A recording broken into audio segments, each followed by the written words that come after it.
The first episode of The Winter King reimagines the King Arthur tale and kicks things off for an exciting first season. The Winter King is the first book in Bernard Cornwell's The Warlord Chronicles, which also includes Enemy of God and Excalibur and is the inspiration for the Last Kingdom trilogy. The more fantastical parts of the Arthurian legend were toned down in these works while still being there. In The Winter King, Eddie Marsan plays King Uther Pendragon, a figure who tries to bring tribes together to fight against the incoming Saxons during the so-called Dark Ages of the 5th century. What happened in The Winter King Episode 1? Episode 1 of The Winter King opens with Mordred, Uther's real son, being killed by the Saxons in combat on the White Horse Plains. Arthur, Uther's illegitimate son, carries his younger brother's corpse to Caer Cadarn, the Dumnonian capital. Even though Arthur's best friend Owain begs him not to face the king at this time, he does it nevertheless. When Arthur brings Mordred's corpse to the king, he got a mad reaction by the monarch, who blames him for his sudden death since he did not defend Mordred during the fight. Making things worse, Arthur tells his father that he should take over as king. Besides Arthur, everyone in the court was aware that Uther would never anoint a Cretan as the next king of Dumnonia. After Arthur crossed the border, Uther showed him his place and told him the harsh truth about his roots. Uther had no choice but to chop off Arthur's head from his body as Arthur raised his voice in argument. Uther was about to pour even more blood when the famed wizard Merlin, who had been waiting in the shadows, stepped in. Uther's ineptitude as a leader has been shown as undeniable.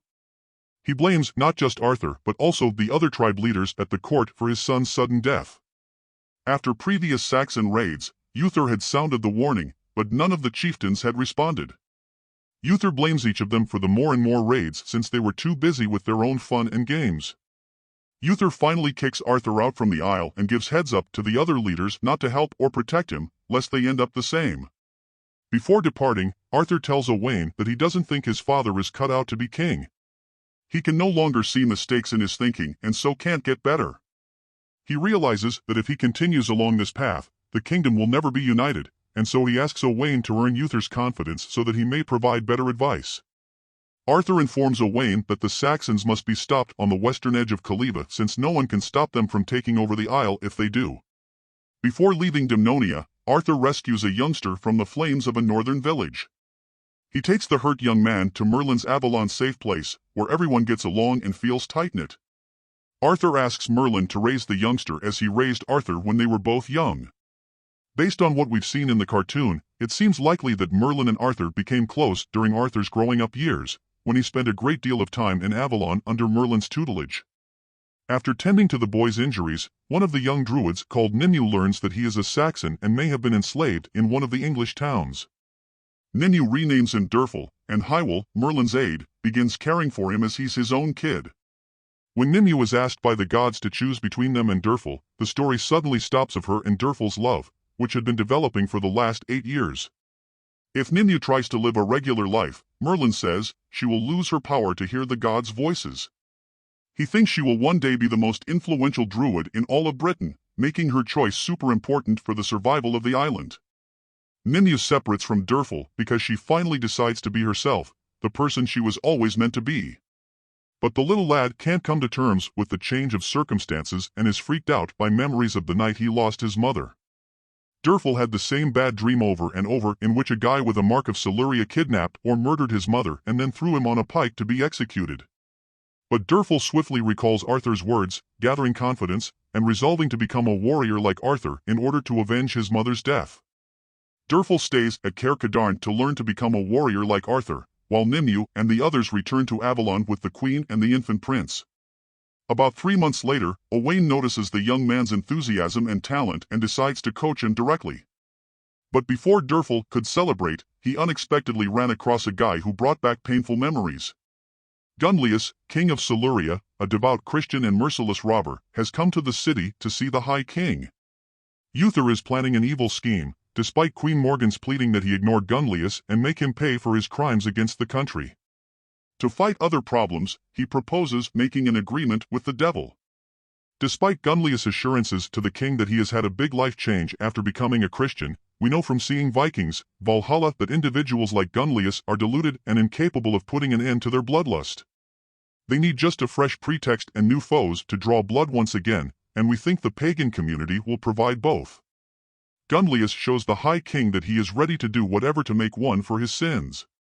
Uther takes advantage of the situation to request that Gunlius put a halt to his uncle Gorfod's months-long campaign of pillage around the country's boundaries. If Gunlius is able to permanently thwart him, he will be let off for his crimes. Derfel, who had been listening in on the whole thing, saw the Siluria mark on Gunlius' chest as it was being discussed.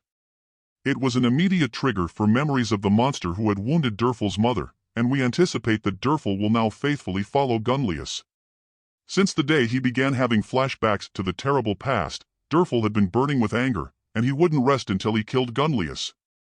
The key issue is whether or not a weak Derfel could defeat a powerful warlord. Merlin tracks down Arthur to the coast of Gaul, King Ban's territory, as episode 1 of The Winter King comes to a close.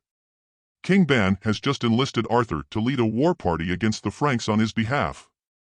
Sagramor, one of Arthur's soldiers, takes Merlin to his master, reuniting the renowned magician with his old friend and student after many years apart. Without wasting any time, Merlin alerts the mighty warrior about the upcoming risks that threaten the Isle. Arthur is very devoted to his brother and father, therefore it will be difficult for Merlin to convince him to take up arms against them.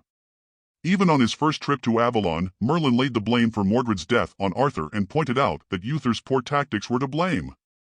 But the devoted son would hear nothing spoken in opposition to his father.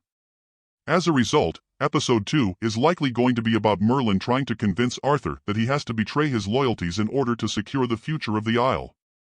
Also, Derfel will likely try to eliminate Gunlius out of vengeance for the terrible things that happened to him in the past.